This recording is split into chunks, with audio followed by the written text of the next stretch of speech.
Hello વિદ્યાર્થી મિત્રો, રાધે રાધે. તો આજે આપણે ટેટ એક્ઝામની જે નોટિફિકેશન આવી ગઈ છે તેના વિશે વાત કરવાના છીએ.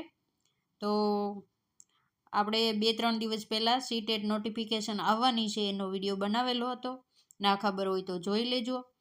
અને આપણા ગુજરાતના બધા ભાવિ શિક્ષકો જે ટેટ 1, ટેટ 2, ટાટ સેકન્ડરી અને ટાટ હાઈ સેકન્ડરી જેણે આપી છે એને નમ્ર વિનંતી છે કે ટેટ પેપર 1 અને 2 બંનેમાં તમે જે આપી શકતા હોય ને તે આપી દઈએ. બરાબર. તો આપણે વિડીયોને ચાલુ કરીએ છીએ અત્યારે. બરાબર. ઇન્ફોર્મેશન બુલેટિન તમે આ બધું જોશો તો આપણે સીધું ટેટની જે વેબસાઇટ છે ને એના ઉપરથી જ ડાઉનલોડ કરેલું છે. એટલે બિલકુલ ખાતરીપૂર્વકની માહિતી છે. આપણે હવામાં વાતું કરતા નથી. બરાબર.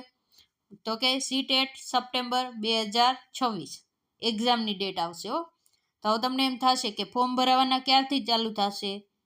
જો અહીં લખ્યું છે ડ્યુરેશન ઓફ એપ્લિકેશન. બરાબર. જો આ દેખાય તમને તો કે ફોર્મ ભરાવાનું આજથી જ શરૂ થઈ ગયું છે. 11 મેથી શરૂ થઈ ગયું છે ફોર્મ ભરાવાનું. તો કે ફોર્મ ભરાવાની લાસ્ટ ડેટ કેટલી છે? તો કે તમને અહીંયા દેખાઈ જ રહેશે કે last date of submission of online application. બરાબર. તો કેટલી છે? તો કે 10/6 છે. કેટલી છે? જો અહીંયા 10/6 છે. અને ફી ભરવાની છેલ્લી તારીખ પણ કેટલી છે? કે 10/6 છે.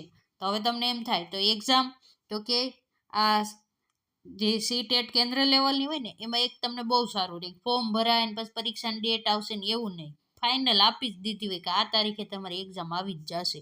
બરાબર. તો અહીંયા તમને આપેલું છે, તમે જોઈ શકો છો ડેટ ઓફ એક્ઝામિનેશન 6 સપ્ટેમ્બર 2006 અને સન્ડે. બરાબર.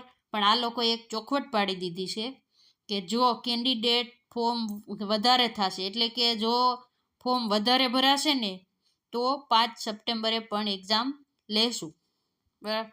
જો તમે ગઈ ટેટ એક્ઝામ આપી હોય તો મને એક્ઝેક્ટ ડેટ યાદ નથી, પણ જાન્યુઆરી અથવા ફેબ્રુઆરીમાં હતી.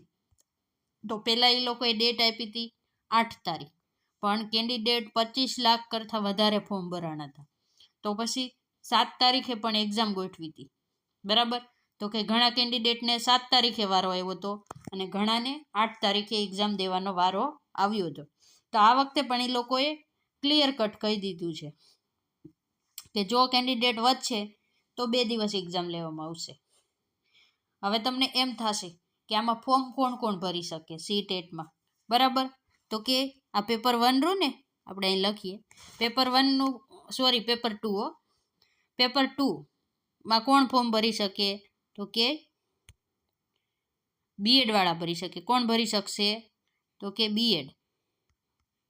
જેણે બીએડ કર્યું છે ને, બરાબર, એ ટેટ 2નું ફોર્મ, પેપર 2નું ફોર્મ ભરશે. પણ જેણે પીટીસી અથવા ડીએલએડ કર્યું, શું કર્યું છે? પીટીસી અથવા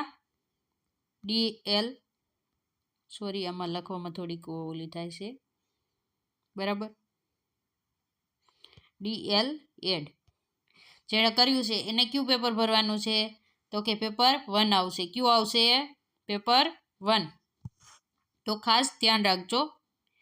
આપણે અહીંયા લખાતું નથી મિત્રો, એટલે થોડીક તકલીફ રહેશે, પણ તમે સમજી જશો. બરાબર. અહીંયા આપણે લખી દેવી છે ડીએલએડ વાળા પેપર 1 ભરી શકે અને બીએડ વાળા પેપર 2 ભરી શકશે. જો અહીંયા તમને છે ને એક્ઝામનો ટાઈમ પણ આપી દીધો છે. બરાબર. તો કે પેપર 2 જેને હશે એને 9:30 AM ટુ 12 નૂન, એટલે કે 12 બપોરના 12 વાગ્યા સુધી. પણ આ લોકો છે ને તમને આપણે જે ટેટ 1 ને 2 ને પરીક્ષા દેવા જાવે ને ત્યારે આપણે 12 વાગ્યાનો સમય હોય ને તો આપણને 11:30 વાગે એન્ટ્રી આપે છે. બરાબર. હોલમાં આપણે જે ક્લાસરૂમમાં વારો આવ્યો હોય ત્યાં. બરાબર. કે બ્લોક કયો કે જે કયો એ.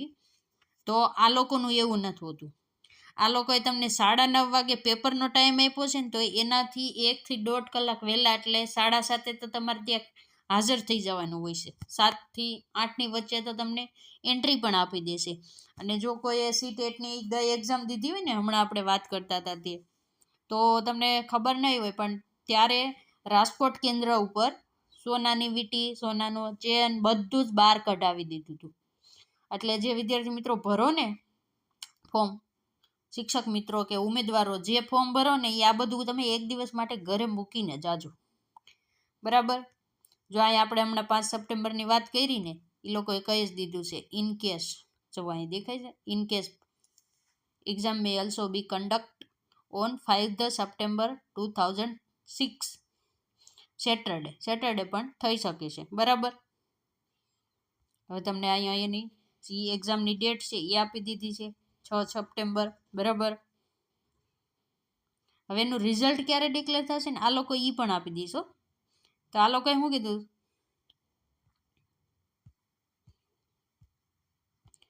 ઓક્ટોબર કે નવેમ્બરમાં એ લોકોનું રિઝલ્ટ પણ જાહેર થઈ જશે.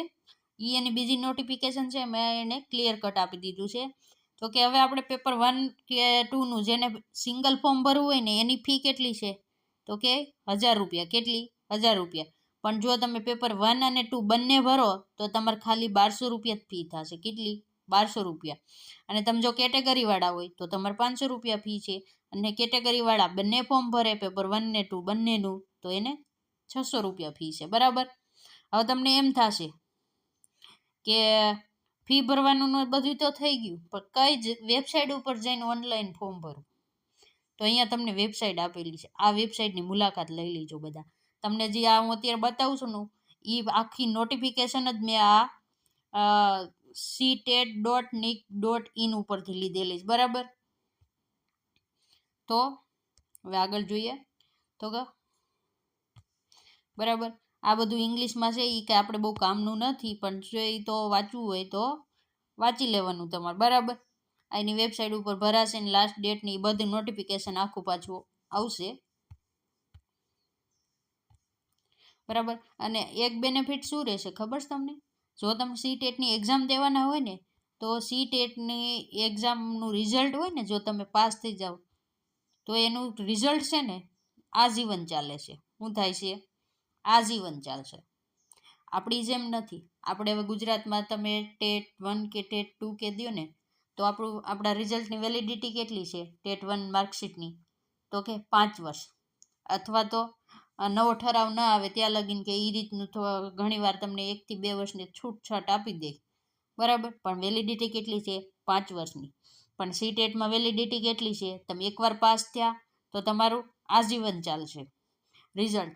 અને રિઝલ્ટ તમારું ઓનલાઈન આવશે, ઓફલાઈન પાકું રિઝલ્ટ આવશે નહીં. પણ તમે એને ડિજીલોકરમાં ડાઉનલોડ કરીને રાખી શકશો. બરાબર. જે ફેબ્રુઆરીમાં જે લોકોએ એક્ઝામ આપી હતી ને એનું અત્યારે ડિજીલોકરમાં આવે ડાઉનલોડ થવા માંડ્યું છે. તો ઘણા આપી હોય ને પાસ થઈ ગયા હોય તો ડિજીલોકરમાં ડાઉનલોડ કરી લઉં. બરાબર. જો સમય પણ જાજો આપે છે. આપણે જો ટેટ 1 કે 2ની એક્ઝામ દઈએ ને તો આપણને સમય કેટલો આપે છે? ગુજરાતમાં સમય કેટલો હોય છે? તો કે 2 કલાકનો હોય. એ પણ આલખેર વધારી દીધો એટલે કેટલો હોય? 2 કલાકનો. પણ કેન્દ્રની આ સીટેટમાં સમય કેટલો હોય છે એક્ઝામના? તો કે 2.5 કલાકનો હોય છે. બરાબર. તો તમને શાંતિથી પેપર વાંચવા પણ મળે અને શાંતિથી ટીક કરી શકો. ગણિત ગણવું હોય તો તમે ગણી પણ શકશો. જો બંનેમાં 2.5 કલાકનો સમય આવશે. હવે તમારે એનો મેઇન સિલેબસ જોવો હોય ને વિદ્યાર્થી મિત્રો, તો આ છે પેપર 1નો સિલેબસ. જો કોઈને સ્ક્રીનશોટ પાડવો હોય તો પાડી લેજો. બરાબર. આ ચાઇલ્ડ ડેવલપમેન્ટ રૂ ને